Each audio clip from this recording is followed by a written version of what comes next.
नमस्कार अनि हार्दिक स्वागत गर्न चाहन्छु तपाईँ सम्पूर्ण विद्यार्थी भाइ बहिनीहरू। त्यसै गरी रेडियो रोसी 101.6 मेगाहर्ज सुनेर बसिरहनुभएका सम्पूर्ण जिज्ञासु मित्रहरू र श्रोताहरूलाई धेरै धेरै स्वागत गर्न चाहन्छु। म तपाईँहरूकै विज्ञान शिक्षक उत्तम सुन्दास। विद्यार्थी भाइ बहिनीहरू, मलाई विश्वास छ तपाईँहरू कापी कलम किताब लिएर अगाडि बसिसक्नु भएको छ, रेडियोको नजिक हुनुहुन्छ भन्ने मैले विश्वास लिएको छु। र तपाईँलाई लागेका जिज्ञासा प्रश्नहरू तपाईँले टिपोट गर्नुहुनेछ र तपाईँले मेरो मोबाइल नम्बरमा सम्पर्क गर्नुहुनेछ भन्ने मैले विश्वास गरेको छु, ताकि तपाईँको समस्या मैले समाधान गर्न सकौँ।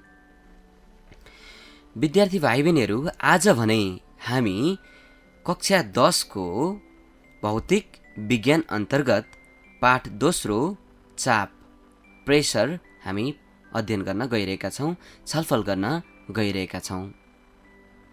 तपाईँ सबै तयार हुनुहुन्छ होला, होइन? अब सुरुवात गरौँ है त। पहिला कुरा, चाप भनेको के हो भन्ने कुरा बुझ्न आवश्यक छ। के होला त चाप भनेको? एकछिन विचार गरौँ त।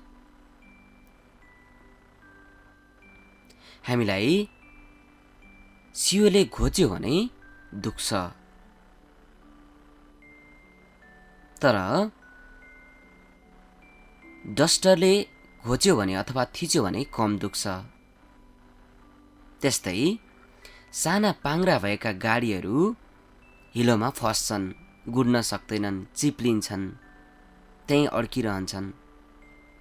तर ट्र्याक्टर जसको पाङ्रा ठुलो छ, त्यस्ता खाले गाडीहरू चाहिँ सजिलै हिँड्छन्। किन त्यस्तो भएको होला? यो चापसँग सम्बन्धित छ। त्यसो हुनाले पहिला चापको परिभाषा गरौँ है त। र तपाईँले टिपोट गर्नुहोस् है, महत्त्वपूर्ण छ। चापको परिभाषा: प्रति एकाइ क्षेत्रफलमा लम्ब रूपले पर्ने बललाई चाप भनिन्छ। प्रति एकाइ क्षेत्रफलमा लम्ब रूपले पर्ने बललाई चाप भनिन्छ। लेख्नुभयो? एसआई प्रणाली अनुसार चापलाई न्युटन प्रति वर्गमिटरमा नापिन्छ।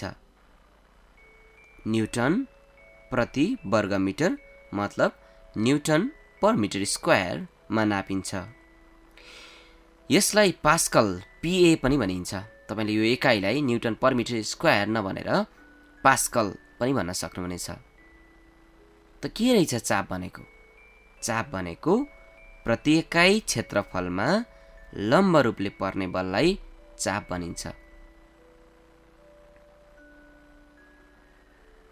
प्रति एकाइ क्षेत्रफलमा लम्ब रूपले पर्ने बललाई के भनिँदो रहेछ? चाप भनिन्छ। अब यसको एकाइ पनि तपाईँले जानिसक्नुभयो, पास्कल हुँदो रहेछ भने थाहा पाइसक्नुभयो। So let me define in English as well. What is pressure? What is pressure?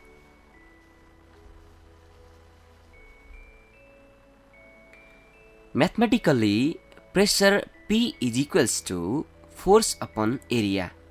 गणितीय रूपमा चाप बराबर बल अपन क्षेत्रफल हुन्छ। के हुँदो रहेछ? गणितीय रूपमा P बराबर F अपन A अथवा बल अपन क्षेत्रफल हुँदो रहेछ। त यहाँ तपाईँले बुझिसक्नुभयो कि चाप चाहिँ दुईवटा कुरामा भर पर्ने रहेछन् भनेर। केमा? एउटा बलमा, एउटा क्षेत्रफलमा। त तपाईँले यहाँबाट के बुझ्नुभयो? बल र क्षेत्रफलमा त भर पर्ने रहेछ। P बराबर F अपन A भनेपछि फोर्स र एरियामा त भर पर्ने रहेछ।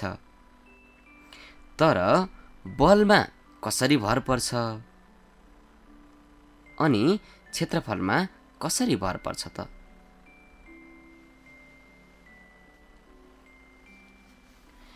त यो परिभाषाबाटै तपाईँ बुझिसक्नुभयो होला।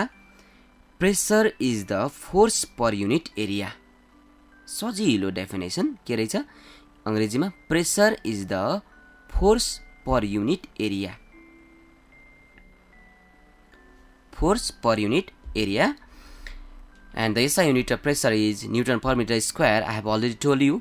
अब तपाईलाई मैले बताउन खोजेको कुरा यसको सम्बन्ध दुईवटा कुरामा भर पर्दो रहेछ भन्ने कुरा थाहा भयो एउटा बलमा एउटा क्षेत्रफलमा अब चाप चाहिँ बलमा कसरी भर पर्छ त भन्ने कुरामा म तपाईलाई बताउन खोज्दै छु यदि बल बढ्यो भने याद गर्नु भएको छ है बल बढ्यो भने चाप पनि बढ्छ बल घटायो भने चाप पनि घट्छ बुझ्नु भएको छ जस्तो एउटा मार्करले तपाईको हातमा थिच्नुहोस् थोरै बल लगाएर थिच्नुहोस् थोरै चाप पर्छ अलि धेरै बल लगाएर प्रेस गर्नुहोस् थिच्नुहोस् धेरै चाप पर्छ त मतलब के रहेछ थोरै बल लगाउँदा थोरै चाप उत्पन्न हुने धेरै बल लगाउँदा धेरै चाप उत्पन्न हुने यहाँसम्म तपाई बुझ्नुभयो होला समानुपातिक सम्बन्ध एउटा बढ्दा अर्को पनि बढ्ने एउटा घट्दा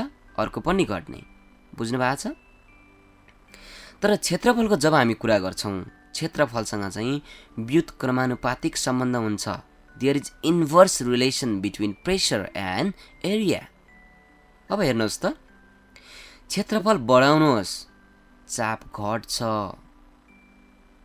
क्षेत्रफल घटाउनुहोस् चाप बढ्छ म तपाईलाई उदाहरण दिएर स्पष्ट पार्छु हेर्नुहोस् त तपाई एउटा CO लिनुहोस् र एउटा मार्कर लिनुहोस् CO को क्षेत्रफल के छ त सानो छ त सानो क्षेत्रफल भएको कुरालाई चाहिँ त्यसले चाहिँ धेरै चाप उत्पन्न गर्छ त्यो CO ले तपाईलाई घोज्नुहोस् तपाईको हातमा घोज्नुहोस् छिट्टै पाल पार्छ बढी दुख्छ त्यति नै बल लगाएर अब हामी मार्करले थिच्यौं भने हामीलाई कम दुख्छ हेर्नुस् त मार्करको क्षेत्रफल के छ ठूलो छ त यहाँबाट के बुझ्नु पर्यो भने क्षेत्रफल ठूलो भयो भने चाप कम उत्पन्न हुने रहेछ र क्षेत्रफल सानो भयो भने चाप बढी उत्पन्न हुने रहेछ बुझ्नुभयो त्यसैले गर्दा हेर्नुस् त एउटा केटी जसले हिल भएको जुत्ता लगाउँछिन् हिल भएको जुत्ताले हाम्रो खुट्टामा टेक्ने हो भने त्यो हिल भएको जुत्ताले हाम्रो खुट्टामा टेक्दा बढी दुख्छ तर हात्तीको खुट्टाले टेक्यो भने कम दुख्छ किनकि केटीको हिल जुत्ताको क्षेत्रफल जुन चाहिँ छ हिलको क्षेत्रफल जुन चाहिँ छ त्यो थोरै छ सानो छ The area is less. जब क्षेत्रफल सानो भयो चाप धेरै उत्पन्न भयो जसले गर्दा हामीलाई बढी दुख्यो तर हात्तीको खुट्टाको क्षेत्रफल हेर्ने हो भने केटीको हिल जुत्ताको क्षेत्रफल भन्दा हात्तीको खुट्टाको क्षेत्रफल चाहिँ ठूलो छ हात्तीको खुट्टा त ठूलो हुन्छ नि हिल जुत्ताको क्षेत्रफल भन्दा हिलको टुप्पो भन्दा त्यसले गर्दा हामीलाई कम दुख्छ बुझ्नुभयो त पक्कै पनि तपाईले बुझ्नुभयो होला pressure is exerted more by less area but pressure is exerted less when the area is more तपाईले यहाँसम्म बुझ्नुभयो होला है विद्यार्थी भाइ बहिनीहरु अब भने म तपाईलाई बताउन गइरहेको छु यो कुरा पनि तपाईले जान्नुस् कारण दिने प्रश्न अन्तर्गत पर्न आउँछ तपाईलाई मैले बताउन खोजे सानो पाङ्ग्रा भएको गाडी चाहिँ हिलोमा फस्छ तर ट्र्याक्टरको पाङ्ग्रा चाहिँ सजिलै हिलोबाट जान सक्छ किन होला त पक्कै पनि हेर्नुस् त ट्र्याक्टरको पाङ्ग्रा भन्दा जुन चाहिँ मोटरसाइकल अथवा साइकलको पाङ्ग्रा हुन्छ त्यो चाहिँ सानो हुन्छ अनि सानो भएपछि चाप के हुँदो रहेछ बढी हुन्छ जसले गर्दा त्यो हिलोमा गाडिन्छ र हिलोबाट बाहिर निस्किन गाह्रो हुन्छ तर हामी जब ट्र्याक्टरको पाङ्ग्राको कुरा गर्छौं हेर्नुस् त ट्र्याक्टरको पाङ्ग्रा के हुन्छ ठूलो हुन्छ त्यसको मतलब त्यसको क्षेत्रफल त्यो पाङ्ग्राको क्षेत्रफल के हुन्छ बढी हुन्छ, जसले गर्दा कम प्रेसर, कम चाप चाहिँ हिलोमा पर्छ र सजिलै जान्छ। The wheel of the tractor is wide and it has more area than the area of cycle or bicycle. So it exerts less pressure. So it can easily move on mud as well. तपाईले यहाँसम्म बुझ्नुभयो होला है। त्यस्तै गरी तपाईलाई अर्को पनि सोध्न सक्छ। बुझ्नुपर्ने कुरा हुन्छ, फुटबल खेल्ने खेलाडीको जुत्ताको तल गोटी राखिएको हुन्छ, किन होला त? फुटबल खेल्ने खेलाडीको जुत्ताको तल गोटी हुन्छ, किन होला? बुझिसक्नुभयो होला। हेर्नुहोस् त, त्यसको तल गोटी हुनुको मतलब गोटीको क्षेत्रफल के हुन्छ? गोटी गोटी हुन्छ। त्यो गोटीको क्षेत्रफल चाहिँ सानो सानो हुन्छ, थोरै थोरै हुन्छ। अनि थोरै क्षेत्रफल भएपछि त्यसले धेरै चाप लिन्छ अथवा त्यसमा धेरै चाप उत्पन्न हुन्छ, जसले गर्दा सजिलै के हुन्छ त, फुटबल खेलाडीहरू आफूले जहाँ भन्यो त्यहाँ रोकिन सक्छन्, अडिन सक्छन्, जसले गर्दा उनीहरू चिप्लिँदैनन् अनि लड्दैनन्। क्षेत्रफल सानो भएपछि तपाईले यसरी बुझ्नुहोस् है, यो हुन त ठ्याक्कै यसै हो भन्न सकिँदैन, तैपनि तपाईलाई सम्झिनको लागि है, जसको क्षेत्रफल थोरै भयो, सानो भयो, त्यो वस्तुमा धेरै चाप उत्पन्न हुन्छ र त्यस्ता खाले वस्तुहरू गाडिन्छन्, रोकिन्छन्। जस्तो साइकलको पाङ्ग्रा, सानो क्षेत्रफल, हिलोमा गाडिन्छ, रोकिन्छ। फुटबल खेलाडीको जुत्ताको तल गोटी, क्षेत्रफल सानो हुन्छ, रोकिन्छ, गाडिन्छ। केटीको हिल जुत्ता खुट्टामा टेक्यो भने गाडिन्छ। र जसको क्षेत्रफल बढी हुन्छ त्यस्ता खाले वस्तुहरूले के गर्छ त, कम चाप उत्पन्न गराउँछ, जसले गर्दा त्यस्ता वस्तुहरू भाग्छन्, दौडिन्छन्। मतलब ठुलो टायर भएको पाङ्ग्रा चाहिँ हिलोबाट पनि भाग्छ, दौडिन सक्छ। तपाईले यसरी बुझ्नु होला है त। अब भने म तपाईलाई 1 पास्कल, जुन मैले अघि भने चापको परिभाषामा भनिसकेको छु, चापको एकाइ चाहिँ पास्कल हो भनेर भने। तर के होला त 1 पास्कल भनेको चाहिँ? What is 1 pascal? 1 पास्कल भनेको के हो? ल टिपोट गर्नुहोस् है त, म भन्छु यसको परिभाषा। 1 पास्कल चापको परिभाषा: 1 वर्गमिटर क्षेत्रफलमा, लेख्नुभयो, 1 वर्गमिटर क्षेत्रफलमा 1 न्युटन बल लम्ब रूपमा लाग्दा उत्पन्न हुने चापको परिमाणलाई 1 पास्कल चाप भनिन्छ।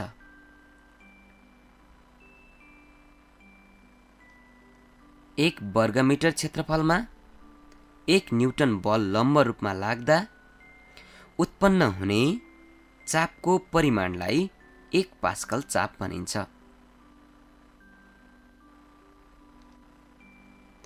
What is 1 पास्कल प्रेसर भन्न सक्छ। त्यसमा तपाईले लेख्नु पर्ने भयो, It is a pressure exerted when 1 Newton force is applied to 1 meter square area. लेख्नुभयो? अंग्रेजीमा लेख्ने विद्यार्थी भाइ बहिनीहरुको लागि, It is a pressure produced when 1 Newton force is applied to 1 meter square area. तपाईले लेख्नु भयो होला भने मैले विश्वास गरे। अब भने म तपाईलाई तरल पदार्थको चापमा लाँदैछु। अब यसको पनि परिभाषा सुन्नुहोस् है त। कुनै भाँडोमा राखिएको तरल पदार्थले आफ्नो तौलले गर्दा प्रति एकाइ क्षेत्रफलमा पैदा गर्ने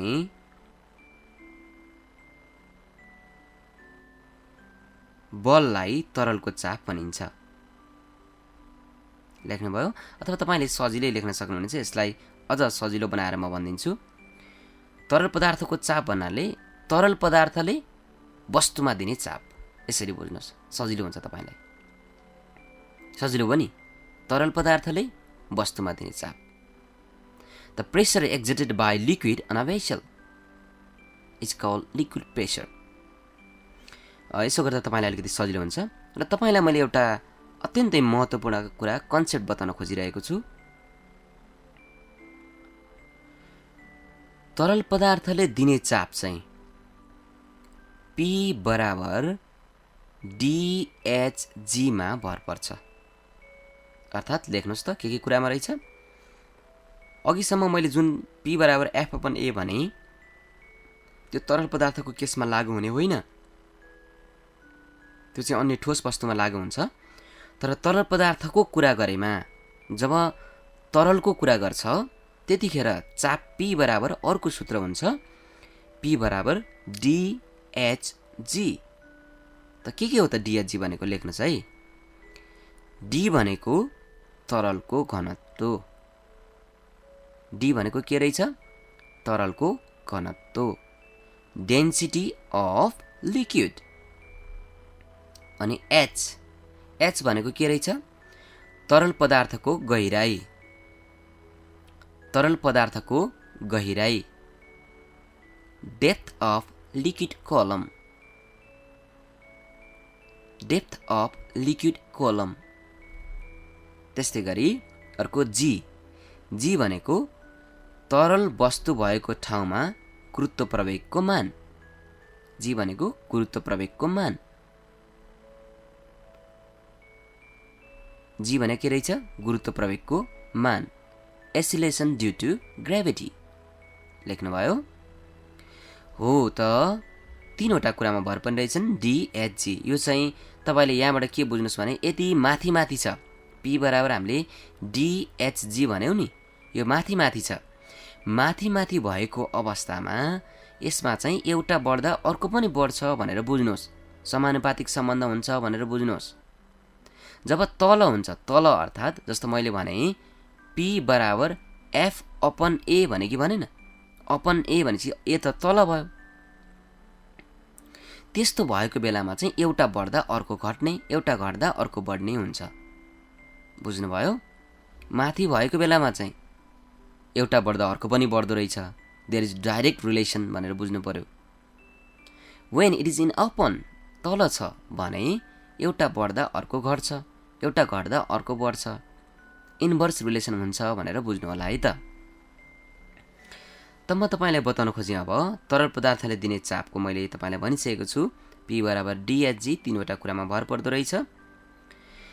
अब म तपाईलाई यो कहिलेकाहीँ चाहिँ तपाईलाई यो P बराबर DHG प्रमाणित गर्नुहोस् भनेर पनि आउँछ। अनि तपाईले प्रमाणित गर्नुपर्छ। कसरी गर्ने त? ल अब हामी प्रमाणित गरौँ है त। ल तपाईले एउटा भाँडो बनाउनुहोस्, भेसल बनाउनुहोस्। बनाउनु भयो? बिकर बनाउनुहोस् न, एउटा भाँडो बनाउनु भयो। अनि त्यो भाँडामा पानी राख्नुहोस्। मानौ पानी रहेछ, जुनसुकै तरल पदार्थ हुन सक्छ, तर त्यहाँ हामीले पानी जस्तो बनायौँ। बनाउनु भयो? हो। त अब लेख्नुहोस् त्यो भाँडाको क्षेत्रफल चाहिँ A रहेछ। त्यो भाँडोको पिदको क्षेत्रफल कति रहेछ? A रहेछ। A भनेर लेख्नुहोस् यसको पिदमा। लेख्नुभयो? त्यस्तै त्यो तरल पदार्थको उचाइ जहाँसम्म पानी राख्नुभयो त्यो तल फेददेखि, त्यो पिँधदेखि पानी राख्नु भएसम्मको उचाइलाई H लेख्नुहोस्। लेख्नुभयो? हो। अब त्यसपछि त्यो तरल पदार्थको घनत्वलाई डी लेख्नुहोस्। त तपाईले लेख्नुभयो होला भाँडोमा रहेको डी घनत्व भएको तरल पदार्थको उचाइ h, भाँडोको पिँधको क्षेत्रफल a छ भने अब तरलको तौल बराबरको बल भाँडोको पिँधमा पर्छ। So I think you have written the area of vessel is A, the base area of vessel is A, depth of liquid column B h, and the density of liquid B d. So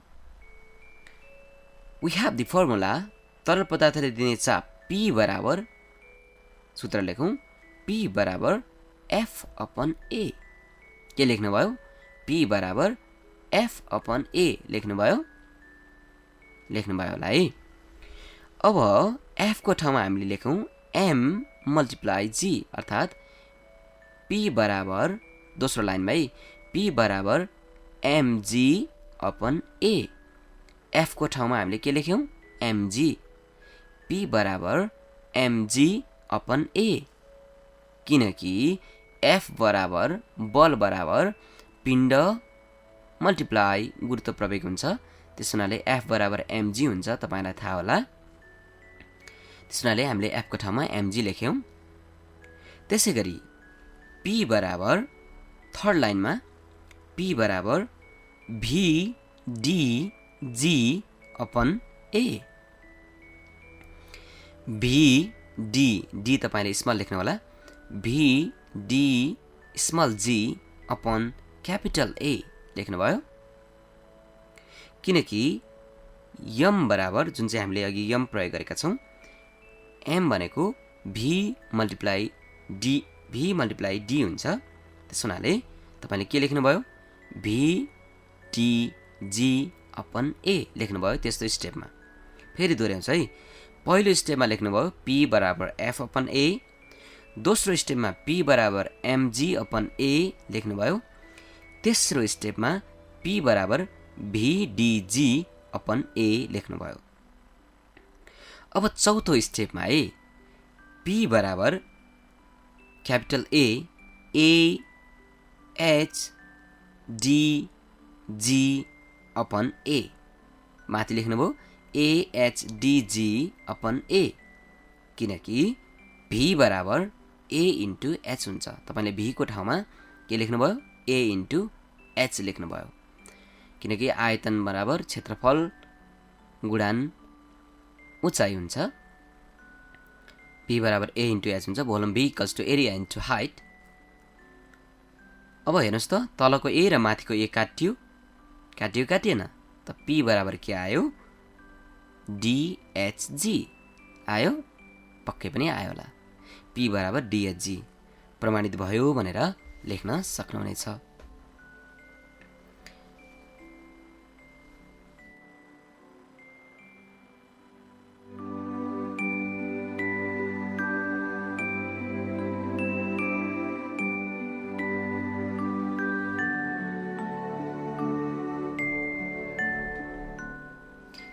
विद्यार्थी भाइ बहिनीहरू, अब तपाईले यहाँसम्म स्पष्ट हुनुभयो होला है। अब भने म पास्कलको नियमतर्फ लाग्दैछु। हुन त तपाईले कक्षा 8 मा पनि पास्कलको नियम पढिसक्नु भएको छ, तैपनि म दोहोर्याउन गइरहेको छु। लेख्नु होला है त। यो नियम चाहिँ परीक्षाको दृष्टिकोणले पनि महत्त्वपूर्ण छ। लेख्नु होला बन्द भाँडामा रहेको तरल पदार्थमा कुनै एक ठाउँमा चाप दिइयो भने त्यति नै चाप सबैतिर लम्ब भएर प्रसारण हुन्छ। लेख्नुभयो? फेरि दोहोर्याएर लेख्नुस् है, छुटेको भए। बन्द भाँडामा रहेको तरल पदार्थमा कुनै एक ठाउँमा चाप दिइयो भने त्यति नै चाप सबैतिर लम्ब भएर प्रसारण हुन्छ।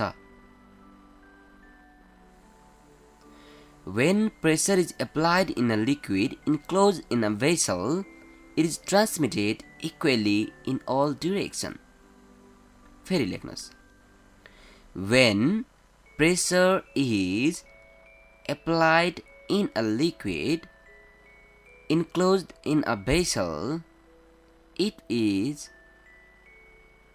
transmitted equally in all directions. लेख्नुभयो होला है।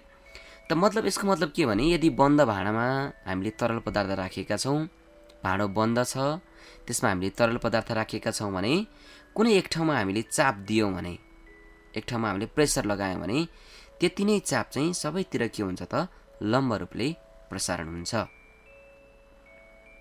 अब यो पास्कलको नियम चाहिँ कहाँ प्रयोग हुन्छ त, अथवा पास्कलको नियममा आधारित उपकरणको नाम लेख्नुहोस् भनेर आउँछ। Write the name of instrument based on Pascal's law भनेर आउँछ। पास्कलको नियममा आधारित हुने उपकरणहरू के हुन् त?